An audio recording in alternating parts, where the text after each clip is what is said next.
దేశీయ mobile phone తయారీ సంస్థ రింగింగ్ బెల్స్ సరికొత్త ధరల యుద్ధానికి తెరలేపనుంది. 251 రూపాయలకే 3G స్మార్ట్ ఫోన్ విక్రయిస్తామన్న రింగింగ్ బెల్స్ ప్రకటన ఇప్పుడు దేశవ్యాప్తంగా సంచలనం సృష్టిస్తోంది. ప్రధాని మోడీ మేక్ ఇన్ ఇండియా పిలుపుతో పూర్తి స్వదేశీ పరిజ్ఞానంతో రూపొందిన ఈ ఫోన్ భారత మార్కెట్లోకి ఎంటర్ అవుతోంది.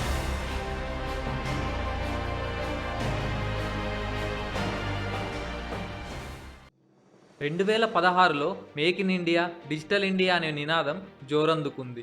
నరేంద్ర మోదీ గారు దేశ ఉత్పత్తులను ప్రోత్సహించాలని ఈ క్యాంపెయిన్ను స్టార్ట్ చేశారు.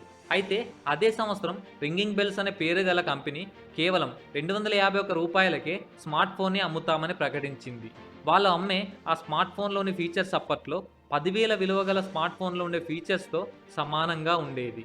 1GB RAM, 1.3 GHz processor, 8GB internal memory, front back cameras, 1500 mAh battery, 2 SIM card స్లాట్స్తో పాటు మెమొరీ కార్డ్ ఆప్షన్ కూడా.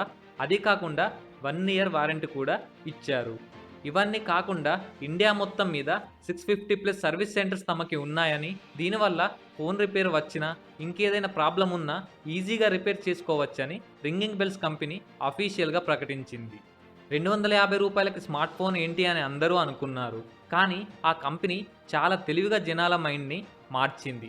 అదేంటంటే అడ్వర్టైజ్మెంట్ చేసేటప్పుడు ఆ ఫోన్ వెనకాల నేషనల్ ఫ్లాగ్ని ఉంచింది. అదీ కాకుండా వాళ్ళు చేసే ప్రజెంటేషన్లో make in India, made in India పోస్టర్లు బ్యాక్ సైడ్ పెట్టేవాళ్ళు. అంతేకాకుండా ఫోన్ లాంచ్ ఈవెంట్కి అప్పటి డిఫెన్స్ మినిస్టర్ అయిన మనోహర్ పారికర్ గారు కూడా వస్తున్నారని అనౌన్స్ చేశారు. దీనివల్ల ప్రజలందరూ ఏమనుకున్నారంటే ringing bells company central government ఈ రెండింటి జాయింట్ ప్రాజెక్టే ఫ్రీడమ్ 251 మొబైల్ అని అనుకున్నారు. ఇండియాలోనే మొబైల్ తయారవుతుంది కాబట్టి ట్యాక్స్లేం ఉండవు కనుక చాలా తక్కువకు మొబైల్ వస్తుందని మెజారిటీ ఆఫ్ పీపుల్ అనుకున్నారు. అయితే ఏదైనా ఒక ప్రైవేట్ కంపెనీ చాలా తక్కువకు ఏదైనా అమ్ముతుందంటే ప్రజలకు విశ్వాసం ఉండదు. సో ఇందులో గవర్నమెంట్ ఇన్వాల్వ్ ఉంది అన్నట్టు రింగింగ్ బెల్స్ కంపెనీ జనాల మైండ్లో ప్రజెంట్ చేసింది. అయితే ఈ రింగింగ్ బెల్స్ కంపెనీకి ఓనర్, అలాగే ఈ స్కామ్ వెనుక ఉన్న మెయిన్ హెడ్ మోహిత్ గోయల్. అయితే ఈయనకి ముందే అన్నీ తెలుసు. ఖచ్చితంగా జనాలు, మీడియా ఇంత తక్కువకి ఎలా ఫోన్ని తయారు చేయగలరు అని అడుగుతారని. సో వీటన్నిటికీ మోహిత్ గోయల్ చాలా ప్రిపేర్ అయి ఉన్నాడు. ఇతను ఏం చెప్పాడంటే, మా కంపెనీ దగ్గర చాలా పెద్ద పెద్ద ఇన్వెస్టర్స్ ఉన్నారు, అందువల్ల మా దగ్గర చాలా డబ్బులు ఉన్నాయి. అంతేకాకుండా మాకు ఫ్యామిలీ బిజినెస్ ఉంది, మేము ఎప్పటి నుండో బిజినెస్ చేస్తున్నాం, నా దగ్గర కూడా చాలా డబ్బులు ఉన్నాయి. మేము ఆ డబ్బులతో చైనా నుండి పార్ట్స్ని ఇంపోర్ట్ చేసుకొని ఇండియాలో ఫోన్ని అసెంబుల్ చేస్తాం. అసెంబుల్ చేయడానికి ఫ్యాక్టరీలను హరిద్వార్లో, నోయిడాలో నిర్మిస్తాం. ఈ మొబైల్ని చాలామంది ఖచ్చితంగా కొంటారు. సో ఇలా కొనడం వల్ల ఆ ఫోన్లో వచ్చిన ఇన్బిల్ట్ అప్లికేషన్స్ ఏవైతే ఉంటాయో ఆ యాప్స్ యొక్క కంపెనీలు మాకు డబ్బులు ఇస్తాయి అని చెప్పాడు. ఇవన్నీ అప్పటి మీడియా బాగా ప్రచారం చేసింది. దీనితో జనాలు కూడా చాలా ఈజీగా నమ్మేశారు. అయితే మీకు ఇక్కడ ఒక విషయం చెప్పదలుచుకున్నాను. మనం కూడా ఏదైనా ఫోన్ కొనేటప్పుడు అందులో ఇన్బిల్ట్ యాప్స్ వస్తాయి. దానివల్ల ఆ యాప్స్ మొబైల్ కంపెనీలకు డబ్బులు ఇస్తాయనే మాట వాస్తవం. కానీ 250 రూపాయలకు మొబైల్ అమ్మేంత డబ్బులు అయితే ఇవ్వవు.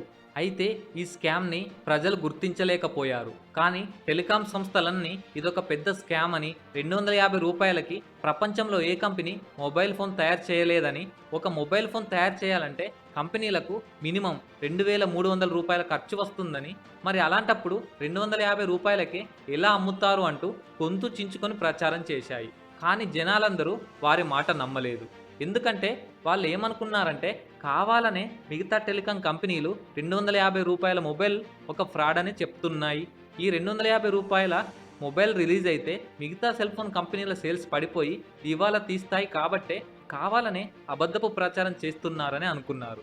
అందువల్ల జనాలు ఎవరి మాట వినలేదు. ఆ తర్వాత కొన్ని రోజులకే ఈ ఫోన్ యొక్క బుకింగ్ స్టార్ట్ అయ్యాయి.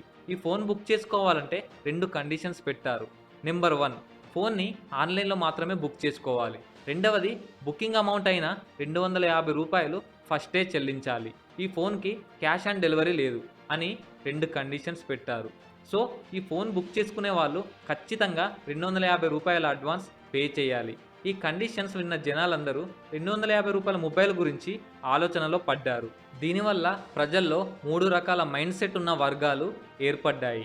అందులో మొదటి రకం మైండ్ సెట్ ఉన్న వాళ్ళు ఏమనుకున్నారంటే 1000 రూపాయలకు బేసిక్ ఫోనే రావట్లేదు, 250 రూపాయలకు స్మార్ట్ ఫోనే వస్తుంది. సో బుక్ చేసుకుంటే ఒక పని అయిపోద్ది అని ఆతృతగా బుకింగ్ డేట్స్ కోసం ఎదురు చూస్తున్నారు. ఇక రెండో రకం మైండ్ సెట్ ఉన్న వాళ్ళు ఏమనుకున్నారంటే 250 రూపాయలకి మొబైల్ ఎలాగో రాదు, దీని వెనక ఏదో స్కామ్ ఉంది, కానీ గవర్నమెంట్కి కూడా లింక్ ఉంది కాబట్టి దీన్ని పూర్తిగా స్కామ్ అని కూడా కొట్టి పాడేయలేం. సో ఫోన్ అయితే బుక్ చేసుకుందాం, ఎలాగో 200 రూపాయలే కదా, వస్తే ఫోన్ వస్తుంది, పోతే 250 రూపాయలు పోతాయి అని అనుకున్నారు. ఇక మూడో రకం మైండ్ సెట్ ఉన్న వాళ్ళు ఏమనుకున్నారంటే ఈ ఫోన్ ఖచ్చితంగా స్కామ్ అని ముందే అనలైజ్ చేసుకొని ఆ ఫోన్ జోలికి పోకుండా ఉన్నారు. ఆ ఫోన్ మార్కెట్లోకి వచ్చి దాని రివ్యూ చూసి బాగుంటేనే తీసుకుందామని అనుకున్నారు. బుకింగ్ డేట్ రోజు ప్రజలందరూ ఎగబడి మరీ ఈ ఫోన్ బుక్ చేసుకున్నారు. బుకింగ్ల వరదకు కొన్ని సెకండ్స్లోనే ఫ్రీడమ్ 251 సైట్ క్రాష్ అయిపోయింది. చాలామంది ఫోన్ బుక్ చేసి ఫోన్ కోసం ఎదురు చూస్తున్నారు. 3 నెలలు అయినా కూడా ఫోన్ డెలివరీ అవ్వలేదు. దీంతో డెలివరీ డేట్ ఎక్స్టెండ్ చేసి డిసెంబర్ 2016కి డెలివరీ డేట్ని చేంజ్ చేశారు. కానీ డిసెంబర్లో కూడా డెలివరీ చేయలేకపోయారు. ఇలా డేట్స్ ఎక్స్టెండ్ చేసుకుంటూ రింగింగ్ బెల్స్ కంపెనీ వెళ్తుంది. ఇంకొన్ని నెలలు గడిచాయి, అసలు ఫోన్ ఏ ఒక్కరికి కూడా డెలివరీ అవ్వలేదు. కొన్ని కోట్ల మంది ప్రజలు ఫోన్ బుక్ చేసుకున్నా కూడా కంప్లైంట్లు అతి తక్కువ మంది ఇచ్చారు. దీనికి గల కారణం 250 రూపాయలే కదా అని అనుకోవడం. అది కాకుండా కంప్లైంట్ ఇవ్వడానికి వెళ్తే అయ్యే ఖర్చులు 250 రూపాయల కంటే ఎక్కువ ఉండడం వలన మేజర్ కంప్లైంట్స్ అనేవి రింగింగ్ బెల్స్ కంపెనీపై రాలేదు. కానీ డిస్ట్రిబ్యూటర్లను ఏర్పాటు చేసుకొని వాళ్ళకి ఫోన్స్ని బల్క్గా ఇస్తామని నమ్మించి వాళ్ళ దగ్గర 15 నుండి 20 లక్షల రూపాయలు రింగింగ్ బెల్స్ కంపెనీ ఓనర్ అయిన మోహిత్ గోయల్ తీసుకున్నాడు. అదే కాకుండా సాయి ఫ్యూచర్ అనే కాల్ సెంటర్తో కాంట్రాక్ట్ కుదుర్చుకొని వాళ్ళకి కూడా డబ్బులు ఇవ్వకుండా మోసం చేశాడు. దీంతో వీళ్ళు వెళ్ళి పోలీసులకు కంప్లైంట్ చేశారు. అదీ కాకుండా ఈ స్కామ్ గురించి కూడా వాళ్ళు పోలీసులకు చెప్పారు. దీంతో పోలీసులు మోహిత్ గోయల్ యొక్క పూర్తి వివరాలు సేకరించి అతనిని పట్టుకునే పనిలో పడి చివరికి అతనిని పట్టుకొని అరెస్టు చేశారు. విచారణలో దిమ్మ తిరిగిపోయే విషయాలు బయటకు వచ్చాయి. మోహిత్ గోయల్కి అసలు బిజినెస్లే లేవు, అతను ధనవంతుడు కాదు. రాజస్థాన్లోని ఒక చిన్న ఊరిలో ఒక కిరాణా కొట్టు మాత్రమే వాళ్ళ ఫ్యామిలీకి ఉంది. అదే కాకుండా వీళ్ళు చూపెట్టిన మొబైల్ రియల్గా వీళ్ళు తయారు చేసింది కాదు, చైనా కంపెనీ అయిన యాడ్కామ్ యొక్క ఐకాన్ 4 అనే మొబైల్. ఇవి కాకుండా మోహిత్ గోయల్పై అంతకుముందు చాలా కేసులు ఉన్నాయి, అందులో ఒక రేప్ కేసు కూడా ఉంది.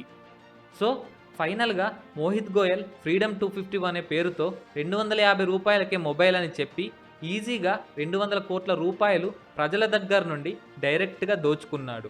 ఫ్రెండ్స్, ఇది ఫ్రీడమ్ 251 స్కామ్ యొక్క కంప్లీట్ డీటెయిల్స్. అయితే మనం గుర్తుంచుకోవాల్సిన విషయం ఏంటంటే మన చుట్టూ స్కామ్స్ చాలా జరుగుతున్నాయి. ఒకప్పటికంటే ఇప్పుడు సోషల్ మీడియా వల్ల, మొబైల్ ఫోన్ల వల్ల మనకి ఒక అవేర్నెస్ అనేది క్రియేట్ అయ్యింది. కానీ స్టిల్ ఏదో ఒక రూపంలో ప్రజలు మోసపోతూనే ఉన్నారు. సో ఎప్పుడైనా మనకి తక్కువ రేటుకు వచ్చినా, ఫ్రీగా ఏదైనా ఇస్తారని చెప్పినా, లేదా లాటరీ తగిలింది అని వచ్చినా 1-2 సార్లు ఆలోచించి చెక్ చేసి డిసిషన్ తీసుకోవాలి. ఎందుకంటే ఈ రోజుల్లో తక్కువకి వస్తుంది అని మన చెవులకు వినబడగానే ఆటోమేటిక్గా రాయి కూడా మన కళ్ళకి వజ్రంలాగే కనిపిస్తుంది.